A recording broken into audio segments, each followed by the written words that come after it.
शुरू करो। Hello everyone, मैं अंकुर मिश्रा एडिव श्योर पॉइंट ऑनलाइन क्लासेस में आप लोगों का एक बार फिर से स्वागत करता हूं। हम लोग सीटेट की पीवाईक्यू सीरीज कर रहे थे और आज जो सीटेट का हम लोग पीवाईक्यू लेंगे वो 9 जनवरी 2022 को हुआ था, यानी सॉरी 6 जनवरी 2022 को ऑनलाइन मोड में जो हुआ था ना, उसको हम लोग डिस्कस करेंगे और पेपर 1 है यानी 1 to 5 के लिए। आइए देखते हैं पहला क्वेश्चन क्या है। पहला क्वेश्चन है कि बच्चों के विकास का क्रम कैसा होता है। ठीक है, अमूर्त से मूर्त की तरफ होता है, यानी कह रहा है फ्रॉम एब्स्ट्रैक्ट टू कॉन्क्रीट नहीं। ठीक है, सामान्य से विशिष्ट की ओर होता है, बिल्कुल। पैरों से सिर की ओर होता है, नहीं। अगर सिर से पैर की ओर कहता, अगर ये ऑप्शन कहता सिर से पैर, फ्रॉम हेड टू टो, ध्यान होगा अगर आप लोगों को हेड टू टो, ये क्या होता है? सेफेलोपॉडल। क्या होता है? सेफेलोपॉडल सीक्वेंस। अगर ये सिर से पैर की ओर होता तो हम ये ऑप्शन कह सकते थे। हाथ पैर से केंद्र की ओर नहीं, केंद्र से हाथ पैर की ओर, इसे क्या कहते हैं? प्रॉक्सिमोडिस्टल। यानी ये भी गलत लिखा हुआ है और ये भी गलत लिखा हुआ है। ठीक है, तो इस तरीके से देखा जाए कौन सा ऑप्शन सही है? सामान्य से विशिष्ट की ओर। चलो, हमने तो ये ऑप्शन चेकिंग के माध्यम से कर लिया कि 3 गलत है 1 सही है, लेकिन कैसे सही है इसको भी देख लेते हैं। सामान्य से विशिष्ट की ओर का मतलब यह है कि पहले जब बच्चा होता है तो वो रोने में अपनी बॉडी के कौन से ऑर्गन का यूज करता है? पूरी बॉडी का। जब बच्चा रोता है, बेड पे लेटा हुआ है, तो वो जब रोएगा सिर भी हिलाएगा, हाथ भी हिलाएगा, पैर भी हिलाएगा, पूरी बॉडी को हिलाता है ना। यानी उसके रोने में पूरी बॉडी का यूज है। ये क्या है? सामान्य। लेकिन जैसे जैसे उसकी ग्रोथ होती है वैसे वैसे वो रोने में सिर्फ उन्हीं ऑर्गन का यूज करता है जो रोने के लिए जरूरी है, जैसे स्पीच ऑर्गन और आईज, आंसू निकल रहे हैं और मुंह से वो रो रहा है, स्पीच यानी साउंड आ रही है। तो इस तरीके से देखा जाए कि विकास कैसा चल रहा है? सामान्य से विशिष्ट की ओर। पहले पूरी बॉडी का यूज करता था रोने में, अब पर्टिकुलर जो विशेष ऑर्गन है, जो रोने के लिए स्पेसिफिक ऑर्गन चाहिए, उन्हीं का यूज कर रहा है। तो इस लिहाज से देखा जाए कौन सा ऑप्शन सही है? सेकंड। ठीक है, अगला है कथन कारक। देखिए, वह बच्चे जो उच्च आय वाले परिवार से हैं उन बच्चों से अपना दिन बहुत अलग बिताते हैं जो निम्न आय वाले परिवारों से। यानी ये स्टेटमेंट ये कह रहा है कि जो बच्चे बहुत गरीब होते हैं या जिनकी फाइनेंशियल कंडीशन बहुत अच्छी नहीं होती है, उनसे जिनकी फाइनेंशियल कंडीशन बहुत अच्छी होती है उनका दिन बहुत अलग बीतता है। बिल्कुल अलग बीतेगा। क्यों? जिनकी आर्थिक स्थिति बेहतर है उनके पास टॉयज अच्छे होंगे, उनके पास घर में रिसोर्सेज अच्छे होंगे, है ना। टीवी भी होगी, टैबलेट भी होगा, है ना। या जो बच्चों के एजुकेशनल से रिलेटेड चीजें हैं, इक्विपमेंट्स हैं, वो भी वहां पे होंगे, तो उनका दिन बेहतर बीतेगा निम्न आय वाले परिवारों से। ठीक है, अब कारण क्या? क्योंकि बचपन की संकल्पना सार्वभौमिक नहीं है तथा बचपन में बहुत विविधता है। बिल्कुल सही है। जो देखिए, हर बच्चे का बचपन एक जैसा नहीं होता है। बचपन पर्सन टू पर्सन यानी बेबी टू बेबी वेरी करता है। हर बच्चे का बचपन एक जैसा नहीं कि हर बच्चा अगर हर बच्चे के पास टैबलेट है तो जरूरी नहीं कि दूसरे बच्चे के पास भी हो, है ना। तो और जो बचपन है बहुत कुछ आर्थिक स्थिति पे डिपेंड करता है कि फाइनेंशियल जो कंडीशन है वो कैसी है। बचपन इस चीज पे ज्यादा डिपेंड करता है। ठीक है, तो इस लिहाज से देखा जाए तो वह बच्चे जो उच्च आय वाले परिवार से हैं उन बच्चों से अपना दिन बहुत अलग बिताते हैं जो निम्न आय से। बिल्कुल सही है, क्योंकि बचपन की संकल्पना सार्वभौमिक नहीं तथा बचपन में बहुत विविधता है। बिल्कुल सही है, यानी ए और आर दोनों सही, और जो आर है एक ही सही व्याख्या कर रहा है, यानी कि पहला ऑप्शन। ठीक है, क्लियर। अगला क्वेश्चन देखते हैं। अगला क्वेश्चन है एक बच्चा पहले अपने हाथ से बॉल जैसी बड़ी चीजों को पकड़ना सीखता है, उसके बाद वह चिमटी पकड़ का इस्तेमाल करके एक मटर उठाना सीखता है। यह अगर चिमटी है तो एक मटर का दाना बहुत छोटा होता है, उठाना सीखता है। यह उदाहरण विकास के किस सिद्धांत को दर्शाता है? समझिए, कह रहा है यह उदाहरण विकास के किस सिद्धांत को दर्शाता है। कह रहा है पहले वो अपने पूरे हैंड का यूज करता है। ठीक है, हैंड के बाद पांचों उंगलियों का यूज। देखिए बॉल उठाने में क्या होगा, बड़ी चीज, ये बॉल जैसी बड़ी चीज है, बॉल नहीं है, बॉल जैसी बड़ी चीज है, उसको उठाने में जब आप सपोज बॉल ही उठा रहे हैं तो जो पांचों फिंगर है विथ थंब उसका आप यूज करेंगे। लेकिन जब चिमटी की बात आएगी तो आप क्या करेंगे, चिमटी केवल एक फिंगर एक थंब का यूज करेंगे, ऐसे पकड़ेंगे। और मटर को उठाने के लिए बहुत ज्यादा कंट्रोल चाहिए। किसमें कंट्रोल चाहिए, थंब और फिंगर में, ठीक है। जो हमारी इंडेक्स फिंगर है और जो थंब है हमारा, इस पे बहुत ज्यादा कंट्रोल चाहिए। तो यानी पहले कंट्रोल हाथ पे आया, उसके बाद पांचों फिंगर पे आया, उसके बाद दो फिंगर पे, ठीक है। मतलब पांचों फिंगर मतलब एक साथ कंट्रोल, अलग अलग नहीं। उसके बाद इंडिविजुअल कंट्रोल आना शुरू हुआ फिंगर्स और थंब का। तो यानी विकास कैसे चल रहा है, निकट से दूर की तरफ। कैसे चल रहा है, प्रॉक्सिमो-डिस्टल वे में, यानी समीप से दूर की तरफ, ठीक है। कौन सा ऑप्शन सही है, दूसरा। शीर्षगामी क्या होता है, सेफेलोकॉर्डल अभी मैंने बताया, सिर से पैर की तरफ होता है।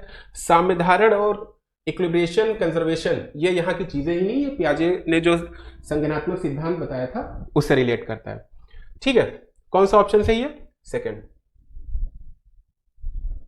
अगला वही कथन कारक का क्वेश्चन है कि बच्चे अपने समाज के बारे में जानकारी, कौशल, मूल्य और रीतियां केवल अभिभावकों से ही सीखते हैं और बच्चों का सामाजिकरण एक सरल व रैखिक प्रक्रिया है। तो बच्चों का सामाजिकरण जो है वो रैखिक प्रक्रिया नहीं है, ठीक है। एक रेखा में, एक लीनियर तरीके से, एक लीनियर स्पीड में जो सामाजिकरण है वो नहीं होता है, ठीक है। वो जिगजैग मोशन में ही सामाजिकरण चलता है। तो पहला क्या है, बच्चे अपने समाज के बारे में जानकारी, कौशल, मूल्य और रीतियां अभिभावकों से सीखते हैं। ये इस लिए सही हो सकता है क्योंकि सामाजिकरण की जो प्राथमिक संस्था जो चार्ल्स कुले ने बताई थी वो क्या बताई थी, परिवार बताई थी, है ना। जो सेकेंडरी है वो आपका विद्यालय बताया हुआ था। तो जो परिवार बताई थी, उन्होंने बताया था सामाजिकरण की जो प्राथमिक संस्था परिवार बताया था। परिवार में कौन कौन होता है, बच्चे के पेरेंट्स होते हैं, ग्रैंडफादर, ग्रैंडमदर और एक दो और लोग, ठीक है। तो मैक्सिमम टाइम जो बच्चा है वो कहाँ स्पेंड करता है, अपनी फैमिली के साथ, ठीक है। यहाँ पे अभिभावक का मतलब आप ये समझ लीजिए इसमें पेरेंट्स भी इंक्लूड है, ग्रैंडफादर, ग्रैंडमदर, यानी उस परिवार में जितने लोग रहते हैं। यहाँ पे गार्जियन का ये मतलब है, ये समझिएगा, ठीक है। तो इस नजरिए से देखा जाए तो समाज के बारे में जो भी इनिशियल जानकारी कहाँ से प्राप्त करते हैं, अपने परिवार से प्राप्त करते हैं। यानी कि ए सही है और आर गलत है, ठीक है। अगला क्वेश्चन कि किस अवस्था में बच्चे वस्तु स्थायित्व की समझ तो बना लेते हैं परंतु यह नहीं समझ पाते कि क्रियाएं परिवर्तनीय हैं और उनके निर्णय चीजों को मौजूदा दिखावट पर निर्भर करते हैं, ठीक है। अब देखिए जो अंडरलाइन उस पर फोकस करिएगा। एक तो वस्तु स्थायित्व की बात कही गई है और दूसरा कि वो क्रियाएं परिवर्तनीय है, यानी जो एक्शन है वो रिवर्सिबल है, ये नहीं समझ पाते हैं। एक्शन क्या है, रिवर्सिबल है, ये चीज नहीं समझ पाते हैं, ठीक है। और उनके निर्णय चीजों की मौजूदा दिखावट पर निर्भर करते हैं। अब बात आती है वस्तु स्थायित्व, ऑब्जेक्ट परमानेंस। अगर ऑब्जेक्ट परमानेंस की हम बात करें यानी वस्तु स्थायित्व की बात करें तो सभी लोग कहेंगे सर ये सेंसरी मोटर यानी कि संवेदी चालक अवस्था में होता है, ठीक है। लेकिन कब होता है, सेंसरी मोटर में भी 18 to 24 मंथ्स के बीच में ही ये चीज आती है, इससे पहले नहीं, ठीक है।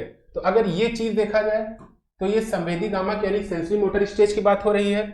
लेकिन आगे की चीज देखा जाए, इस पे जरा गौर फरमाइएगा कि यह नहीं समझ पाते कि क्रियाएं परिवर्तनीय यानी एक्शन रिवर्सिबल हो सकते हैं, थॉट्स रिवर्सिबल हो सकते हैं, थिंग्स रिवर्सिबल हो सकती हैं, ये चीज नहीं समझ पाते। यानी ये क्या है, इरिवर्सिबिलिटी है। इरिवर्सिबिलिटी प्रॉपर्टी किस स्टेज की थी, प्री ऑपरेशनल की। यानी ये जो अंडरलाइन चीज है और कि वो ये नहीं समझ पाते कि क्रियाएं परिवर्तनीय है और उनके निर्णय चीजों की मौजूदा दिखावट पर निर्भर करते हैं, ये प्री ऑपरेशनल की है, ठीक है। इस नजरिए से देखा जाए पूर्व संक्रियात्मक ही ज्यादा सही आंसर इसमें माना जाएगा। अब वस्तु स्थायी तो आप देखिए 18 to 24 मंथ होता है और 24 यानी 25th से क्या शुरू हो जाता है हमारा प्री ऑपरेशनल, यानी 2 to 7, ये क्या है 0 to 2 एज तक होता है। जब यानी जो ऑब्जेक्ट परमानेंस है वो स्टार्टिंग तो उसकी शुरू हो जाती है सेंसरी मोटर में, लेकिन कहीं ना कहीं उसका टच प्री ऑपरेशनल के इनिशियल जो ईयर है उसमें भी रहता है। अगर हम ये मान के चले कि ऑब्जेक्ट परमानेंस होता तो सेंसरी मोटर में है, लेकिन टच उसका प्री ऑपरेशनल में है, और उसके बाद की जो कहानी है कि जो इरिवर्सिबिलिटी की बात बता रहा है और जो चीजें उसके सामने होती हैं उसी को देखकर वो डिसीजन लेता है, ये तो प्री ऑपरेशनल की चीज है। तो कौन सा ऑप्शन सही है? Pre operational. ठीक है। पूर्व संक्रियात्मक अवस्था के बच्चों के लिए शिक्षक को पूरी संक्रियात्मक अवस्था के बच्चों के लिए शिक्षक को मूर्त संसाधनों व बहुत सी दृश्य श्रव्य सामग्री का प्रयोग करना चाहिए। हो सकता है जटिल पदानुक्रमित संबंधों को दिखाते हुए नहीं, कोई भी कठिन चीज नहीं दिखा सकते हैं हम। अमूर्त समस्याओं, अब देखिए प्री ऑपरेशनल की बात हो रही है और हम यहाँ पे प्रॉब्लम कैसी ला रहे हैं? अब्स्ट्रैक्ट प्रॉब्लम ला रहे हैं। अब पूर्व संक्रियात्मक यानी प्री ऑपरेशनल वाला बच्चा अब्स्ट्रैक्ट चीजों को कैसे समझ पाएगा? ये भी नहीं हो सकता है। परिकल्पनात्मक यानी हाइपोथेसिस की बात हो रही है, भी नहीं हो सकता है। कौन सा ऑप्शन सही है? पहला कि मूर्त संसाधनों व बहुत सी दृश्य श्रव्य सामग्री का प्रयोग करना चाहिए। ठीक है। अगला है निम्नलिखित में से पाड़ का सही उदाहरण क्या है? पाड़ का मतलब है स्कैफोल्डिंग। ठीक है, क्या मतलब है?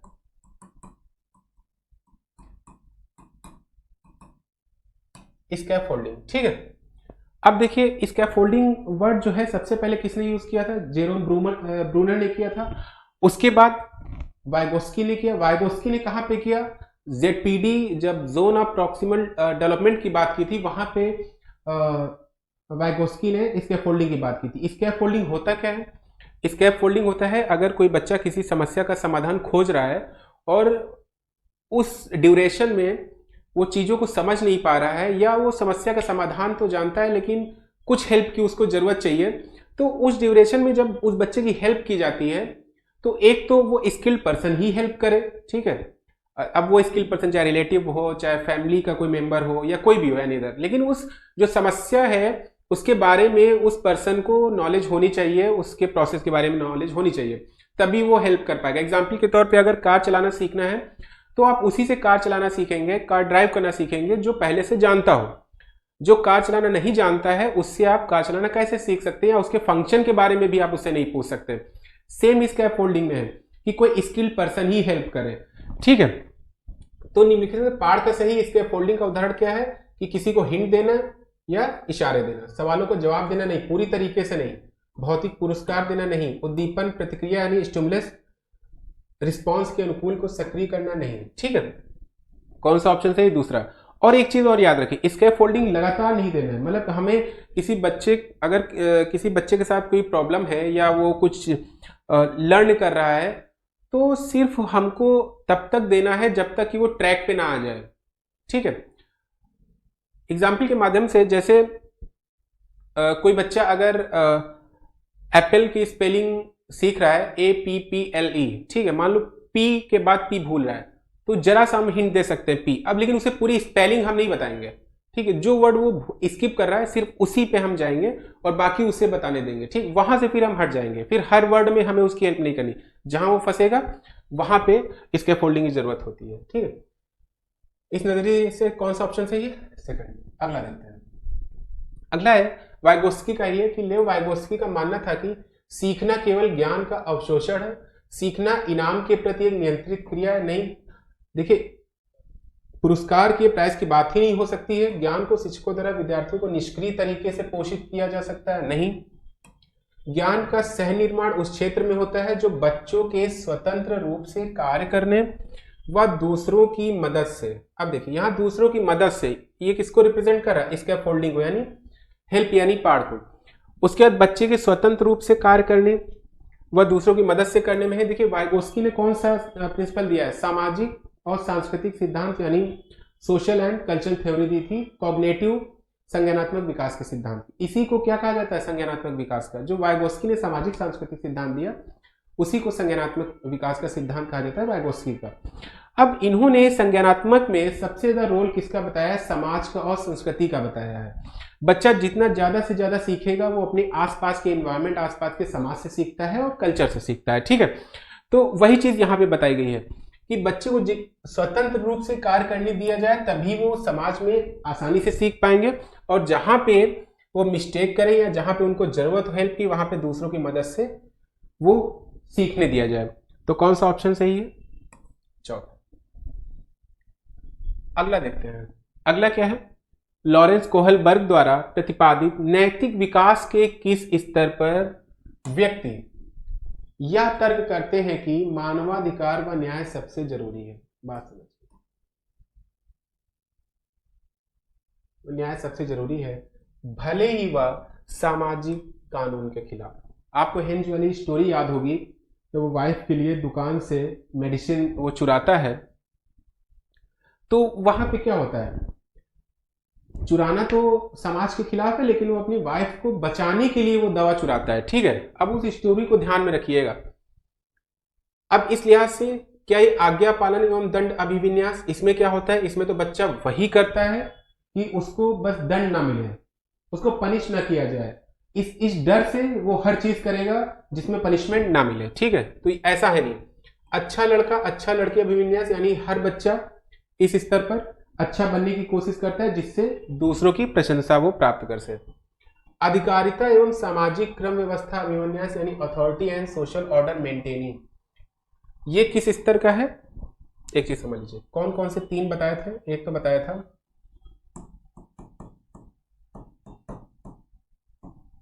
प्री कन्वेंशनल, ठीक है, दूसरा कन्वेंशनल, और तीसरा पोस्ट कन्वेंशनल। ठीक है, अब देखिए अधिकारिता एवं सामाजिक, इसमें क्या है, सोशल ऑर्डर मेंटेन करना ही करना है। अगर हम सोशल ऑर्डर, हिंज अगर सोशल ऑर्डर मेंटेन करता, क्या वो दवा चुराता? नहीं चुराता, क्योंकि चुराना क्या है, समाज की नजर में गलत है। लेकिन सार्वभौमिक नैतिक सिद्धांत अभिविन्यास, ये किसका पार्ट है, ये है पोस्ट कन्वेंशनल का। ठीक है, पोस्ट कन्वेंशनल का दूसरा स्तर है। यूनिवर्सल इथिकल प्रिंसिपल ओरिएंटेशन, इसमें क्या कहा गया, इसमें यह कहा गया है कि जो व्यक्ति हैं या इस 13+ में जो भी आ जाते हैं, इसमें जो किशोर होते हैं वो सही गलत की पहचान जो है अपने द्वारा बनाए गए नियमों से करते हैं, अपने मॉरल नियमों से करते हैं। लेकिन वो मॉरल नियम ऐसा नहीं है कि उन्होंने केवल बनाया तो सही, एक मेजॉरिटी उस चीज को एक्सेप्ट करती है। और दूसरी चीज है कि पोस्ट कन्वेंशनल में वो बहुत लॉजिकल होते हैं, जो भी उन्होंने अपने वैल्यूज बनाई हुई है, जो भी अपने तर्क वितर्क बनाए हुए हैं, वो लॉजिकल होते हैं, कॉम्प्रिहेंसिव होते हैं। ठीक है, तो इस वजह से सार्वभौमिक नैतिक सिद्धांत अभिविन्यास सही ऑप्शन है। क्यों है, क्योंकि यहां पे मानवाधिकार व न्याय सबसे जरूरी है। यानी अगर हिंज की स्टोरी से देखा जाए तो उसकी पत्नी का बचना ज्यादा जरूरी है, चोरी की या नहीं की इससे मतलब नहीं है, दवा पत्नी को मिलनी चाहिए इसलिए। और ये किस में आ जाता है, सार्वभौमिक नैतिक सिद्धांत अभिविन्यास। ठीक है, चौथा ऑप्शन। एक प्रगतिशील कक्षा में अधिगम एक सरल प्रक्रिया है। ठीक है, अब देखिए प्रगतिशील कक्षा है यानी कि progressive classroom,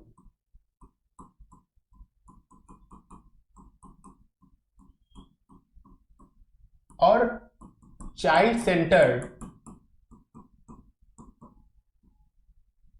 and progressive education की बात किसने की थी,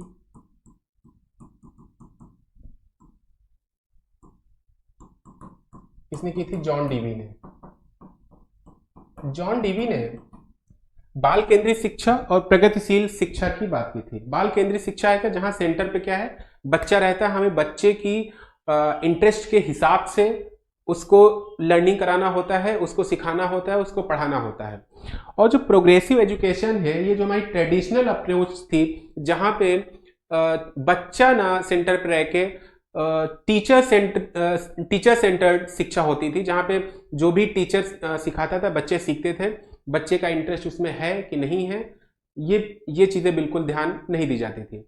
तो एक तो जो ट्रेडिशनल अप्रोच थी उसको ये अपोज करता है प्रोग्रेसिव एजुकेशन। प्रोग्रेसिव एजुकेशन में क्या कहा गया कि बच्चे ग्रुप में सीखें, एक दूसरे से सीखें, करके सीखें। ठीक है, और कोऑपरेट करके सीखें, ये चीज इसमें बताई गई थी। ठीक है, तो इस लिहाज से देखा जाए कौन सा एक सरल प्रक्रिया है, यह भी हो सकता है, एक सामाजिक प्रक्रिया है, क्योंकि क्या है, बच्चे वहां पे ग्रुप में सीखते हैं, और केवल औपचारिक अनुदेश द्वारा ही हो सकता है। औपचारिक अनुदेश का मतलब है फॉर्मल इंस्ट्रक्शन।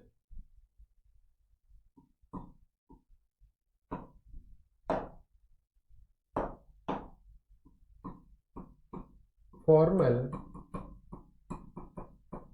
इंस्ट्रक्शन। अब देखिए, आप बताइए कि कोई भी क्लास हो उसमें थोड़ा बहुत फॉर्मल इंस्ट्रक्शन जरूरी होता है, नहीं तो अव्यवस्था उसमें फैल जाएगी। आप किसी सारे बच्चों को ऐसे ही छोड़ दीजिए, उन्हें ऑब्जर्व भी मत करिए, तो कौन सा बच्चा क्या कर रहा है, सीख रहा है कि नहीं सीख रहा है, तो इसके लिए थोड़ा बहुत इंस्ट्रक्शन बच्चों के लिए भी जरूरी होता है, जिससे डिसिप्लिन मेंटेन रहे। इस नजरिए से अगर हम देखेंगे तो एक सरल प्रक्रिया है बिल्कुल प्रगतिशील कक्षा में, क्योंकि बच्चे बच्चों से ही सीखते हैं। सिर्फ बच्चों को सेंटर में रखा जाता है, टीचर उनकी हेल्प करते हैं सीखने में। लर्निंग बाय डूइंग पे फोकस ज्यादा होता है। ठीक है, एक सामाजिक प्रक्रिया है क्योंकि ग्रुप में सीखते हैं, और जो उनके आसपास के बच्चे हैं उनका भी उसमें रोल अहम होता है। केवल औपचारिक अनुदेश द्वारा ही हो सकता है, फॉर्मल इंस्ट्रक्शन भी इसमें दिया जाता है। लेकिन यहाँ पे जो कि केवल लगा हुआ है, ठीक, ओनली इससे नहीं सीख सकते हैं। अगर केवल ना होता तो ये ऑप्शन सही भी हो सकता था। तो देखा जाए तीनों ऑप्शन इसमें सही लग रहा है, लेकिन जो सबसे स्ट्रांग ऑप्शन है ये कौन सा है, एक सामाजिक प्रक्रिया है। ठीक है, जो सीटेड ने जो ऑप्शन दिए शायद इसमें तीनों ऑप्शन दिए हुए हैं। ठीक है,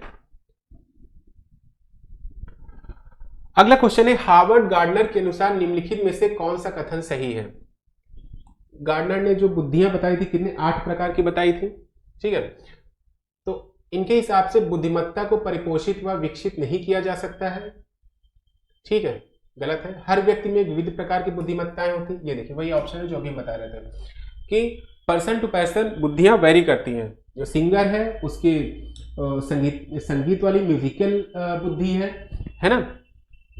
उपलब्धि बुद्धिमत्ता का सफल पैमाना है, ये भी गलत माना है हार्वर्ड ने। एक खास वर्ग के व्यक्ति दूसरे वर्गों के व्यक्तियों से ज्यादा बुद्धिमान होते हैं, ऐसा नहीं है। ठीक है, कौन सा ऑप्शन सही है, हार्वर्ड गार्डनर के अनुसार निम्नलिखित में से कौन सा कथन सही है। हर व्यक्ति की विविध प्रकार की बुद्धियां होती हैं, और कितनी प्रकार की, 8 प्रकार की बुद्धियां उन्होंने बताई हैं। ठीक है, अगला क्वेश्चन देखते हैं। अगला क्वेश्चन है, राष्ट्रीय शिक्षा नीति एनईपी 2020 पूरे देश के लिए प्राथमिक स्तर पर, अब देखिए प्राथमिक स्तर पर यानी ये 5th क्लास तक की बात कर रहा है। 5th क्लास तक भाषा को निर्देश के माध्यम से प्रस्तावित करती है, हिंदी, अंग्रेजी, संस्कृत या मातृभाषा। कौन सा ऑप्शन सही है, मातृभाषा। क्लास 5th तक उस बच्चे की मदर टंग, अब मदर टंग यहाँ पे हिंदी मत लगा दीजिएगा, क्योंकि जरूरी नहीं उस बच्चे की मदर टंग हिंदी हो। मदर टंग का यहाँ पे सेंस ये है नेटिव लैंग्वेज से कि उस क्षेत्र में उस बच्चे की भाषा क्या है, उस घर में कौन सी भाषा बोली जाती है। ठीक है, इस बात पे यहाँ पे फोकस करना है। तो जहां का जो बच्चा है अगर गुजरात में है रह रहा है तो वहां पे गुजराती में, ठीक है, उसे महाराष्ट्र में है तो मराठी भाषा में उसे पढ़ाना है। ठीक है, तो ये चीज है कि उसकी मातृभाषा पर ही हमें क्लास 5 तक पढ़ाना है। अगला क्वेश्चन, बैठने की व्यवस्था में लचीलापन, अधिगमकर्ताओं का समूह में कार्य करना किस कक्ष की विशेषता है। देखिए बैठने की व्यवस्था में लचीलापन यानी जो फ्लेक्सिबिलिटी है वो बैठने की व्यवस्था में हो। आप एक जगह डेली नहीं बैठेंगे। ठीक है, रोटेशन चलता है आजकल स्कूल में। क्यों चलता है, क्योंकि हर बच्चा हर जगह पे बैठ सके, हर जगह से बैठ के सीख सके। एक बच्चा पर्टिकुलर एक जगह पे नहीं बैठेगा। बैठने की व्यवस्था में लचीलापन, अधिगमकर्ताओं का समूह में कार्य करना किस कक्ष की विशेषता है। ठीक है, देखिए समूह में कार्य करना। ठीक है, क्या व्यवहारवादी कक्षा कक्ष, बिहेवियरिस्टिक क्लासरूम। देखिए बिहेवियरिस्टिक क्या है, जिसमें बच्चा व्यवहार परिस्थितियों के हिसाब से व्यवहार करता है, उससे सीखता है। जैसे थॉर्नडाइक का आपका एक्सपेरिमेंट था, पावलोव का एक्सपेरिमेंट था ना, कोहलर का था, परिस्थितियों के हिसाब से। अब जो थॉर्नडाइक ने किया था, बिल्ली को भूख लगी थी, उसके बाद वो पिंजरे में कैद थी, इधर उधर हाथ पैर मार रही थी, तो बटन दब जाता है, पिंजरा खुल जाता है ना। तो उसका जो बिहेवियर है किससे हुआ, जो आसपास की, चूंकि उसको भूख लगी थी, वैसी परिस्थितियां ही बनी थी कि उसे इधर उधर हाथ पैर मारना ही था। तो यानी परिस्थितियों के हिसाब से व्यवहारवादी कक्षा कक्ष। ठीक है, दूसरा क्या है, सामाजिक संरचनावादी कक्षा कक्ष, socio constructivist classroom. Socio constructivist classroom ही है जिसमें बैठने की व्यवस्था में लचीलापन, अधिगमकर्ताओं यानी जो लर्नर है उनका समूह में कार्य करना। समूह का मतलब क्या है, सामाजिक संरचनावादी, जहां पे सारे हर कल्चर से रिलेटेड बच्चे बैठे हों, विभिन्न प्रकार के कल्चर से बच्चे रिलेटेड बैठे हों। और शिक्षक केंद्रित कक्षा कक्ष हो ही नहीं सकता, जहां पे सेंटर में क्या हो, टीचर हो। पाठ्य पुस्तक केंद्रित कक्षा कक्ष यानी टेक्स्ट बुक सेंट्रिक क्लासरूम हो ही नहीं सकता है जहां पे सेंटर में क्या हो, टेक्स्ट बुक हो। कौन सा ऑप्शन सही है? सामाजिक संरचनावादी कक्षा कक्ष यानी सोशियो कंस्ट्रक्टिविस्ट क्लासरूम। अगला है, किस प्रकार का शिक्षा शास्त्र एक शिक्षक को अपनी कक्षा में व्यक्तिगत विभिन्नताओं का ध्यान में रखने में मदद करेगा? मानकीकृत एवं एक समान यानी स्टैंडर्ड एंड यूनिफॉर्म नहीं। अगर देखिए स्टैंडर्ड एंड यूनिफॉर्म अगर ऐसी पेडागोजी होगी तो दिक्कत क्या आएगी कि सारे बच्चों को हम एक जैसा ट्रीट करेंगे और सारे बच्चे एक जैसे होते नहीं है, सब में कुछ ना कुछ इंडिविजुअल डिफरेंसेस होते हैं। इस नजरिए से ये आपका ऑप्शन सही नहीं होगा। पूरी तरह से परीक्षाओं पर केंद्रित नहीं हो सकता है। देखिए पूरी तरह से अगर आप परीक्षाओं पर केंद्रित, कुछ बच्चे तो एग्जाम दे ले जाएंगे लेकिन कुछ बच्चे को उनमें कठिनाई होगी। पूरी तरह से पाठ्य पुस्तकों पर केंद्रित बिल्कुल नहीं। अगला है संलग्न एवं संदर्भित यानी इंगेजिंग एंड कॉन्टेक्चुअल। संलग्न व संदर्भित एक तो ऑप्शन चेकिंग से हमने सीख लिया, ठीक है। कॉन्टेक्चुअल का मीनिंग ये है कि जब भी इस प्रकार की पेडागोजी यूज होती है तो बच्चे जो है वो टीचर से इंगेज रहते हैं और हर बच्चे के जो इंडिविजुअल डिफरेंस है उनकी जरूरत क्या है इस हिसाब से जो पेडागोजी यूज की जाती है उसे क्या कहते हैं? संलग्न व संदर्भित यानी इंगेजिंग एंड कॉन्टेक्चुअल पेडागोजी। तो इस लिहाज से कौन सा ऑप्शन सही है? चौथा, ठीक है। किस प्रकार का शिक्षा शास्त्र संलग्न व संदर्भित होना चाहिए या इंग्लिश में इंगेजिंग एंड कॉन्टेक्चुअल। इंगेजिंग से आप पता हो रहा होगा आप लोगों को कि बच्चे टीचर से इंगेज रहे, हर बच्चे में अलग अलग इंडिविजुअल डिफरेंसेस हैं, ठीक है। तो कॉमन जो पहला ऑप्शन बताया स्टैंडर्ड एंड यूनिफॉर्म यानी कॉमन पेडागोजी या कॉमन कैरिकुलम से हम उन्हें नहीं पढ़ा सकते हैं, ठीक है। तो इसके लिए क्या जरूरी है? इंगेजिंग एंड कॉन्टेक्चुअल यानी कि किस प्रकार का शिक्षा शास्त्र होना चाहिए? संलग्न व संदर्भित, ठीक है। अगला क्वेश्चन, राष्ट्रीय शिक्षा नीति 2020 के अनुसार मूल्यांकन का उद्देश्य क्या है? रटने की क्षमता का परीक्षण नहीं, रटने पर बिल्कुल नहीं, एनईपी जोर देता है, ठीक है। पुनर्उत्पादन व याद रखने की क्षमता को मापना नहीं, बच्चों को सीखने की प्रक्रिया में मदद करना, ये सही। बच्चे अगर सीख रहे हैं तो उनके सीखने की प्रक्रिया में मदद करना, ठीक है। पूरे देश में बच्चों की तुलना करने में मापदंड बनाना नहीं। सिंपल सा क्वेश्चन था। राष्ट्रीय शिक्षा नीति मूल्यांकन यानी असेसमेंट का जो है उद्देश्य क्या है? बच्चों की सीखने की प्रक्रिया में मदद करना, ये असेसमेंट का उद्देश्य है, ठीक है। अगला क्वेश्चन, समावेशन यानी इंक्लूजन की बात कर रहे हैं। क्या कर रहे हैं? इंक्लूजन। इंक्लूजन का क्या अर्थ है? जब समावेशी शिक्षा का मतलब क्या होता है? समावेशी शिक्षा का यही मतलब होता है जहां पे हर तरीके सामान्य बच्चे जो जनरल जिनका आईक्यू लेवल 110 तक है वो भी वहां पे बैठे हों और जो शारीरिक रूप से बाधित बालक है वो भी वहां पे पढ़ सके। शारीरिक रूप से बाधित है ना, तो जब सारे बच्चे एक मुख्य धारा में पढ़ते हैं तो उसे क्या कहा जाता है? समावेशी शिक्षा। तो समावेशन का अर्थ क्या है? सभी विद्यार्थियों को उनकी सामाजिक पहचान से निरपेक्ष होकर अपनाना, अनुचित प्रयास एवं अलगाव पैदा करने वाली बाधाओं को अनदेखा करना नहीं, अनदेखा नहीं कर सकते। ऐसी चीजें जो गलत हो रही उनको अनदेखा नहीं कर सकते। भेदभाव को बढ़ावा देना नहीं, भागीदारी और जुड़ाव के असमान अवसर नहीं। कौन सा ऑप्शन सही है? पहला। सभी विद्यार्थियों को उनकी सामाजिक पहचान से निरपेक्ष होकर अपनाना, ठीक है। इसकी क्या सामाजिक पहचान है? इससे अलग हटके सारे बच्चों को एक साथ पढ़ाना, ठीक है, और एक दूसरे के कल्चर के बारे में बताना, ठीक है। ये है समावेशन का अर्थ, पहला ऑप्शन। नेक्स्ट क्वेश्चन क्या है? विविध सांस्कृतिक पृष्ठभूमि के विद्यार्थियों को सफलतापूर्वक सम्मिलित करने के लिए शिक्षक को निम्नलिखित में से किससे बचना चाहिए? ठीक है, ये याद रखिएगा कि शिक्षक को किससे बचना चाहिए। हर विद्यार्थी को पहचाने, उसका सम्मान करें। क्या इससे बचना चाहिए? नहीं, ये करना चाहिए। प्रभुत्वशाली समूहों के अनुभवों को प्राथमिकता दे, करना चाहिए। एक सेकंड, ये हो सकता है, इससे बचना चाहिए कि ऐसे समूह जो बहुत ही फाइनेंशियली स्ट्रांग है, कुछ ऐसे बच्चे हैं जिनके पेरेंट्स बहुत हाई पोस्ट पे हैं, है ना, जिनका प्रभुत्व बहुत ज्यादा है, उससे बचना चाहिए। नहीं, उनको प्राथमिकता नहीं देनी चाहिए। शिक्षण की सामग्री में विविधता शामिल करें, हाँ ये करना चाहिए। कक्षा में सांस्कृतिक संवेदनशीलता का अभ्यास करें, यहाँ करना चाहिए। किससे बचना चाहिए? सेकंड ऑप्शन 17 का, ठीक है। कि विविध सांस्कृतिक पृष्ठभूमि के विद्यार्थियों को सफलतापूर्वक सम्मिलित करने के लिए। एक चीज याद रखिए, ऐसी क्लासरूम है जिसमें बहुत सारे बच्चे हैं जो अलग अलग संस्कृति से बिलोंग करते हैं, ठीक है, उनकी जो पृष्ठभूमि है वो अलग अलग है। सफलतापूर्वक सम्मिलित करने के लिए शिक्षक को किससे बचना चाहिए? क्या इस चीज से बचना चाहिए कि विद्यार्थी को पहचाने, उसका सम्मान करे? ये करना चाहिए। शिक्षक की सामग्री में विविधता शामिल करनी चाहिए। क्या नहीं करना चाहिए? ऐसे बच्चे जो प्रभुत्वशाली समूहों से हैं या जिनके पेरेंट्स जो है बहुत हाई पोस्ट पे, या जिनका उस विद्यालय पे कुछ प्रेशर रहता है, उनको प्राथमिकता नहीं देनी चाहिए। कौन सा ऑप्शन सही है? सेकंड। अगला है डिसलेक्सिया मुख्य रूप से किस कठिनाई से जुड़ा हुआ है? सबको पता है, पठन वैकल्य है, तो किससे? पढ़ने से, ठीक है। और दूसरी चीज है, डिसलेक्सिया में होता क्या है? डिसलेक्सिया में होता यह है कि जो चीजें हैं वो सिस्टमेटिक वे में बच्चे को दिखाई नहीं देती हैं। एक बार समझिए क्यों पढ़ने में दिक्कत होती है। अगर APPLE लिखा हुआ है तो जैसे ये वर्ड इनके सामने आएगा क्या हो जाएगा? APLEP इस तरीके से घूमने लगेंगे, या P ऊपर की तरफ बन जाएगा, L, ठीक है, E ऐसे हो जाएगा। तो यानी जितने भी लिखने वाली चीजें लिखी हुई होती है उनको पढ़ने में दिक्कत होती है। क्यों दिक्कत होती है? क्योंकि उनका अरेंजमेंट, जो वर्ड, जो लेटर्स का अरेंजमेंट है, यही बिगड़ जाता है। इस वजह से उनको पढ़ने में दिक्कत होती है। इस वजह से पढ़ना, डिसलेक्सिया मुख्य रूप से किस कठिनाई से जुड़ा हो? पढ़ने से।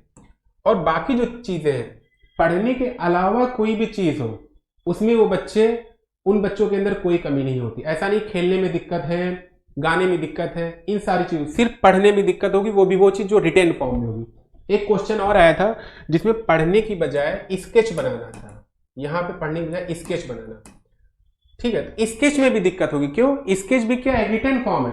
आप अगर कोई चीज बच्चे को बना के दे देंगे, कहेंगे वैसे ही ड्रॉ करें, और जो डिसलेक्सिया से पीड़ित है कैसे ड्रॉ कर लेगा? क्योंकि वो जो स्केच है एग्जैक्ट वैसा दिखेगा ही नहीं उसको।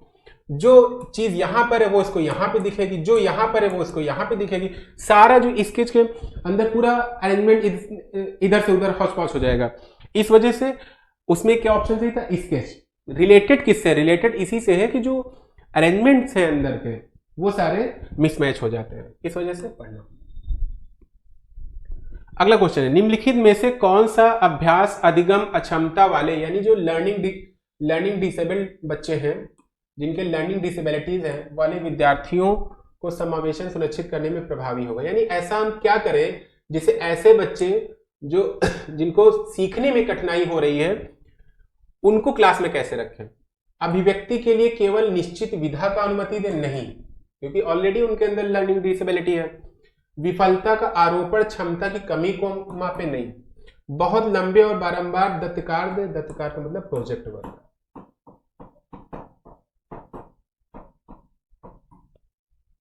दत्तकार दे। सूचना प्राप्त करने के लिए कई विकल्प प्रदान करें? कौन सा ऑप्शन सही है? चौथा।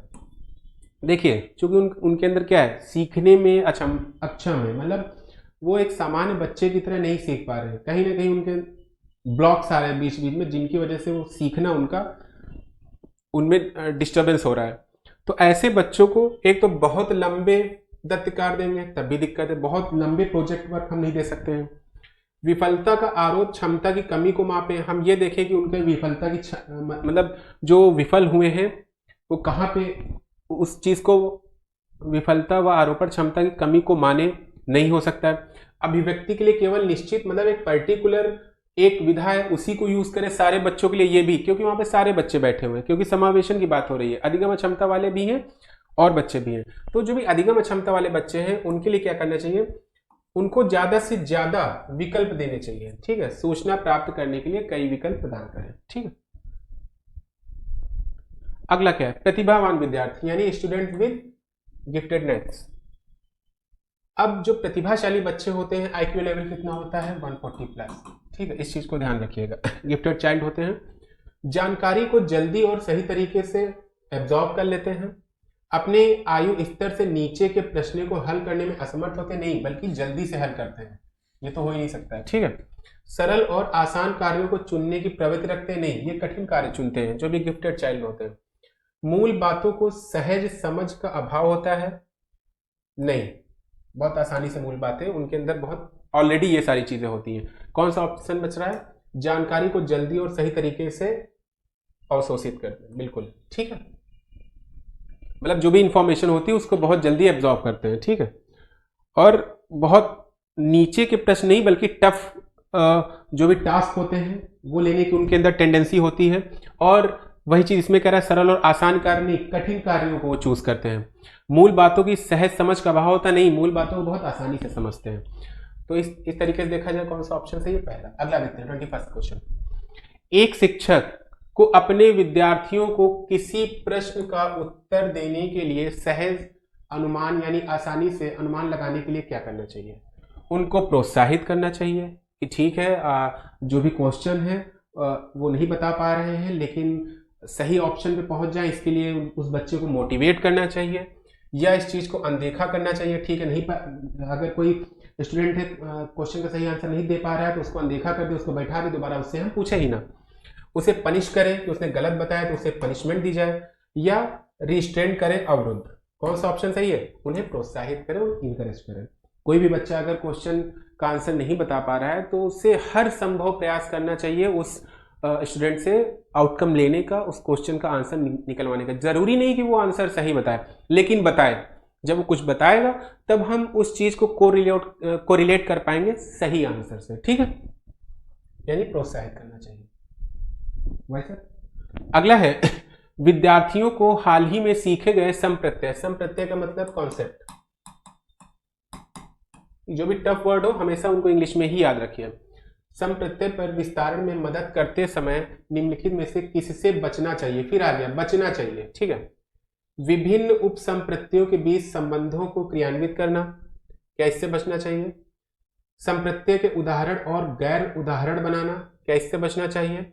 अधिग्रहित जानकारी को नई समस्याओं पर लागू करना, क्या इससे बचना चाहिए? बोर्ड पर लिखना और विद्यार्थियों से इसे बिना समझे नकल करना, इससे बचना चाहिए।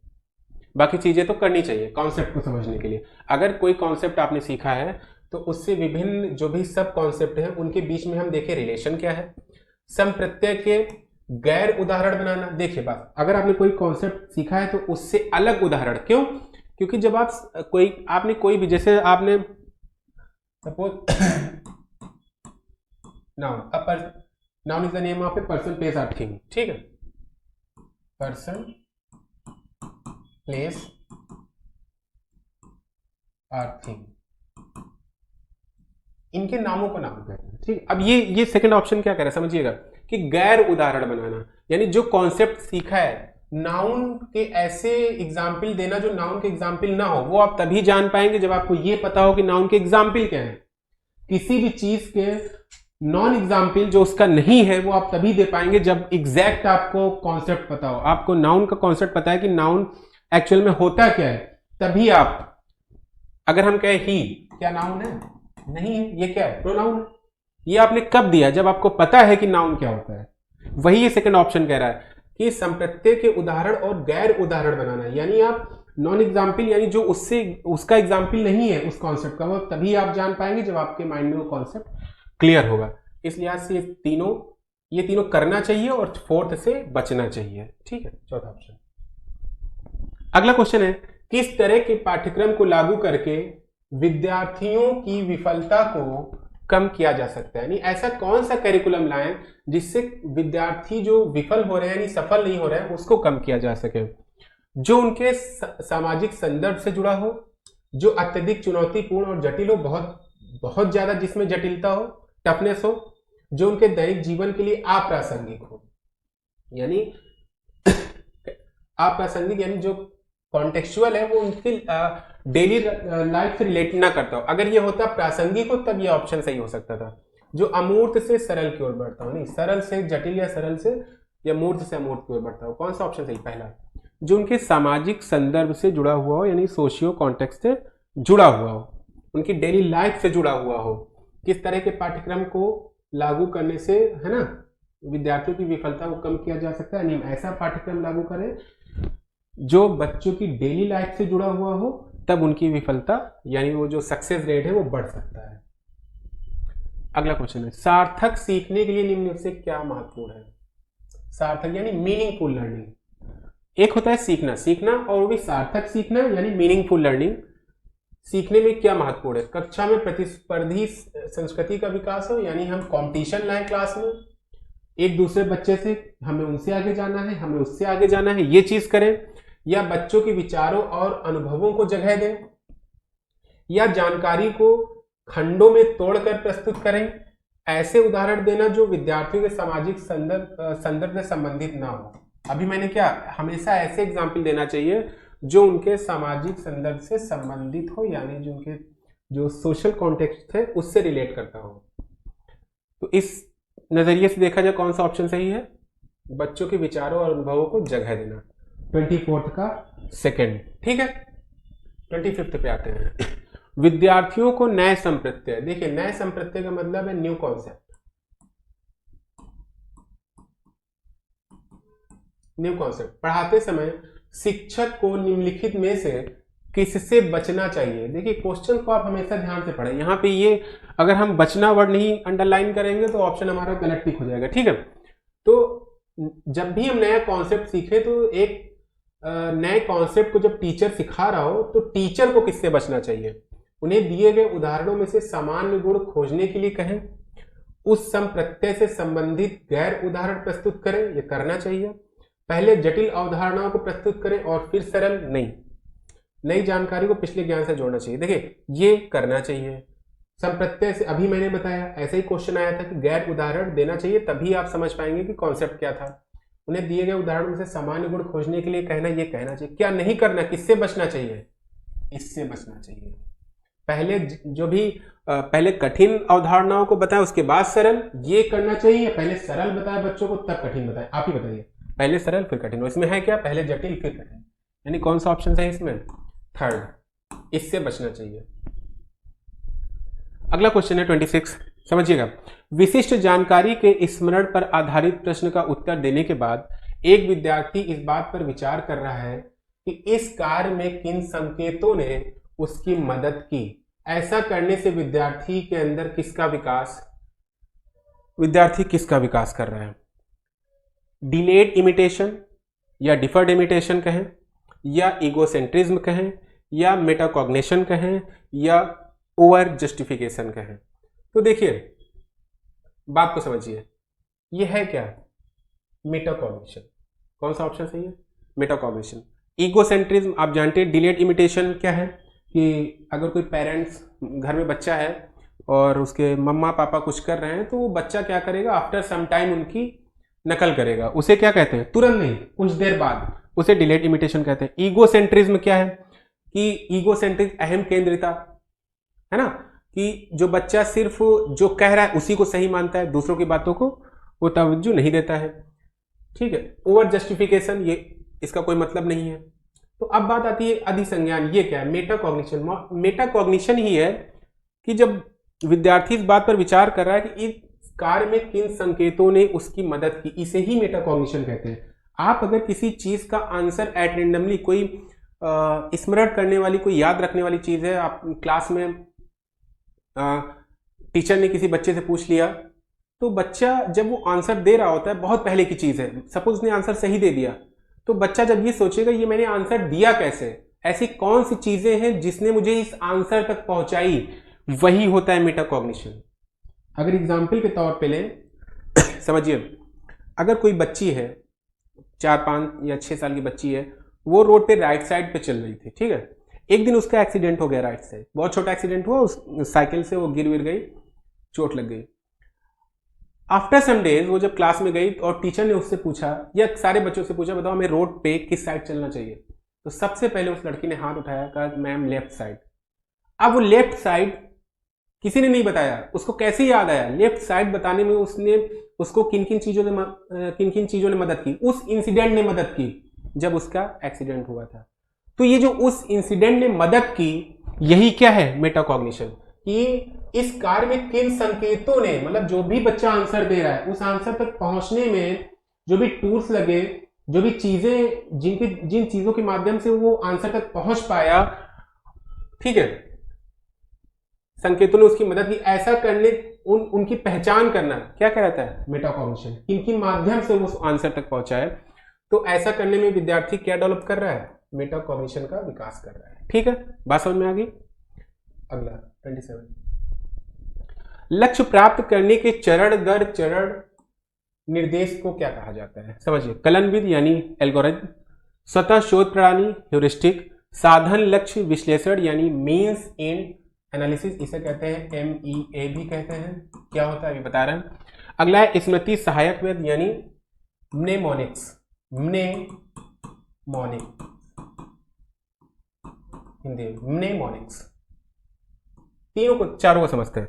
ऑप्शन कौन सा सही है? पहला एल्गोरिथम यानी कलन विधि। कलन विधि होती क्या है समझिए, कोई भी टास्क है, कोई भी समस्या है, जब भी हम उस समस्या के ये समाधान है और ये समस्या है, समस्या से समाधान पहुंचने तक हम जो भी स्टेप यूज करते हैं उनके समूह को क्या कहा जाता है? एल्गोरिथम।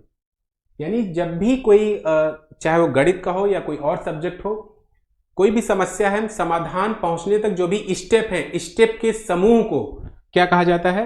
एल्गोरिथम। अब बात होती है ह्यूरिस्टिक। ह्यूरिस्टिक इनके प्रतिपादक क्या थे?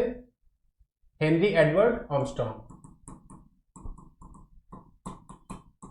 ठीक है, इन्होंने क्या बताया? ह्यूरिस्टिक मेथड में बच्चे को क्या बताया गया है? बच्चे को खोजकर्ता बताया गया है। क्या बताया गया है? खोजकर्ता, कि बच्चा अपने मन से, और इसी ह्यूरिस्टिक मेथड में ही बच्चा स्वतः से ही तर्क करने की क्षमता विकसित करता है। ठीक है, अब बात आती है MEA की, मीन्स एंड एनालिसिस। जो MEA है ये बेसिकली यूज होता है आर्टिफिशियल इंटेलिजेंस में। ठीक है, आर्टिफिशियल इंटेलिजेंस में समस्या को समझाने के लिए यूज होता है। ध्यान रखिएगा, MEA किस में यूज होता है? समस्या को समझाने के लिए। अब दोबारा एक क्वेश्चन है तो याद रखिएगा, समस्या को समझाने के लिए साधन लक्ष्य विश्लेषण का प्रयोग किया जाता है, और ये कहां पर होता है? आर्टिफिशियल इंटेलिजेंस में, यानी कृत्रिम बुद्धिमत्ता में। ठीक है, अगला है स्मृति सहायक विधि यानी म्नेमोनिक्स। ये बहुत इंपॉर्टेंट है। म्नेमोनिक्स करता क्या है समझिए। म्नेमोनिक्स ये करता है कि कोई ऐसी टेक्निक से हम चीजों को याद कर पाएं जिससे कभी भी हमसे कुछ पूछा जाए तो हम माइंड से चीजों को रिकॉल कर लें। म्नेमोनिक्स बेसिकली होता क्या है? इसके अंतर्गत हम कोई टेक्निक क्रिएट कर लेते हैं। आप जैसे किसी भी चीज को याद करने के लिए कोई शॉर्टकट अपने माइंड में क्रिएट रखते हैं, है ना? तो आपसे जब भी वो चीज पूछी जाएगी आप तुरंत उस शॉर्टकट पे जाएंगे। जैसे एग्जाम्पल के तौर पे देखिए, अगर हम आपसे पूछे अप्रैल मंथ जो है कितने दिन का होता है? 30 31, तो आप क्या करेंगे? जनवरी, फरवरी, मार्च, अप्रैल 30। तो ये जो हम टेक्निक यूज कर रहे हैं ये क्या है? इस टेक्निक के माध्यम से हमसे कभी भी कोई भी कहीं भी पूछे कौन सा मंथ कितने दिनों का होता है, नवंबर कितने दिनों का होता है, जनवरी, फरवरी, मार्च, अप्रैल, मई, जून, जुलाई, अगस्त, सितंबर, अक्टूबर, नवंबर, 30। फिर हमने, और क्या हम ये भूल जाएंगे? नहीं। जब भी कोई हमसे कभी भी पूछेगा हम ये टेक्निक अप्लाई करके हम निकाल लेंगे कौन सा मंथ कौन से कितने दिनों का होता है। तो ऐसी टेक्निक जिससे हम अपनी इंफॉर्मेशन को रिकॉल करते हैं वो क्या कहलाता है? म्नेमोनिक्स। ठीक है, लेकिन क्वेश्चन क्या कह रहा है? लक्ष्य प्राप्त करने के लिए यानी समस्या से समाधान तक पहुंचने के लिए स्टेप बाय स्टेप निर्देश को क्या कहा जाता है? एल्गोरिथम। अभी मैंने बताया स्टेप बाय स्टेप के ग्रुप को क्या कहा जाता है? एल्गोरिथम यानी कलन विधि। ठीक है, आई होप आप लोग ये चीजें समझ में आएंगी। अगला क्वेश्चन है, विद्यार्थियों के बीच डाउट्स उनके बारे में क्या बतलाते हैं? विद्यार्थियों के बीच डाउट्स, ठीक, अत्यंत गलत और तर्कहीन सोच प्रक्रिया, उच्च क्रम की भावात्मक और बौद्धिक क्षमताएं, अवधारणा के बारे में भोली और सहज समझ, गंभीर संज्ञानात्मक कमियां नहीं। उच्च क्रम की भावात्मक बौद्धिक क्षमताएं नहीं, अत्यंत गलत और तर्कहीन, कौन सा बचता है? ऑप्शन चेकिंग से थर्ड होता गया। देखिए डाउट्स हैं, डाउट्स का मतलब ये है कि उसके अंदर अभी बहुत मतलब जो समझ है वो सहज है, जैसे जैसे वो समझ बढ़ेगी वैसे वैसे उसके डाउट्स कम होंगे। कौन सा ऑप्शन सही है? थर्ड।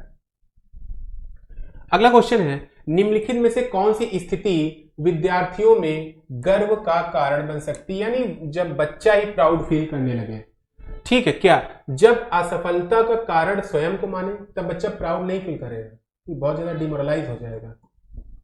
जब असफलता का कारण दूसरों को माना जाता है, नहीं, तब भी नहीं प्राउड फील करेगा। जब सफलता का कारण स्वयं को माने, अगर उसने कोई चीज गेन कर ली है और उसको ये लगता है उसने खुद की वजह से वो चीज गेन की है, मार्क्स उसके अच्छे आए, उसने बहुत मेहनत की है पढ़ाई में और वो क्लास में उसके बहुत अच्छे मार्क्स आए, फर्स्ट रैंक पे आया है, तब उसको प्राउड फील होगा। अगला क्या है? जब सफलता का कारण दूसरों को माने, तब भी इतना प्राउड फील नहीं होगा। जब वो सफलता का कारण खुद को मानेगा तभी उसे प्राउड फील होगा, यानी थर्ड ऑप्शन सही है। अगला क्वेश्चन है, निम्नलिखित में से कौन सा कथन आंतरिक प्रेरणा का उदाहरण है? ठीक है, आंतरिक प्रेरणा का उदाहरण है, यानी खुद को सेल्फ मोटिवेशन का उदाहरण है। मुझे पढ़ाई करनी चाहिए क्योंकि यह सम प्रत्यय की समझ बनाने के लिए जरूरी है, हो सकता है। चलिए स्टार बनाते।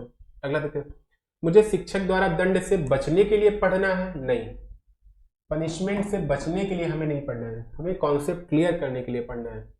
मुझे प्रतियोगिता में प्रथम स्थान प्राप्त करने के लिए अध्ययन करना चाहिए, नहीं, हम फर्स्ट आने के लिए नहीं पढ़ेंगे। अगर फर्स्ट आने के लिए इंसान पढ़ेगा, मान लो उसे कोई चीज नहीं समझ में आ रहा तो फिर वो समझने की बजाय रटने पे आ जाएगा, यानी रोट पे आ जाएगा। ठीक है, और रोट यानी रटने की कोशिश हमें नहीं करनी है। अगला है, मुझे अपने साथियों से प्रशंसा और प्रभुत्व प्राप्त करने के लिए अध्ययन करना चाहिए, नहीं, दूसरे लोग हमारी प्रशंसा करें इसलिए भी हमें अध्ययन नहीं करना है। मुझे पढ़ाई करनी चाहिए क्योंकि यह कॉन्सेप्ट की समझ बनाने के लिए जरूरी है, यानी पहला ऑप्शन। ठीक है, तो आज हम लोगों ने क्या किया, 6 जनवरी 2022 को जो पेपर आया था ऑनलाइन मोड में 1 to 5, उसको हम लोगों ने उस PYQ को हम लोगों ने डिस्कस किया। ठीक है, नेक्स्ट वीडियो में जो अगला PYQ होगा वो हम लोग डिस्कस करेंगे। आई होप आप लोगों को ये वीडियो पसंद आया होगा और चीज़ें क्लियर हुई होंगी। ठीक, थैंक यू।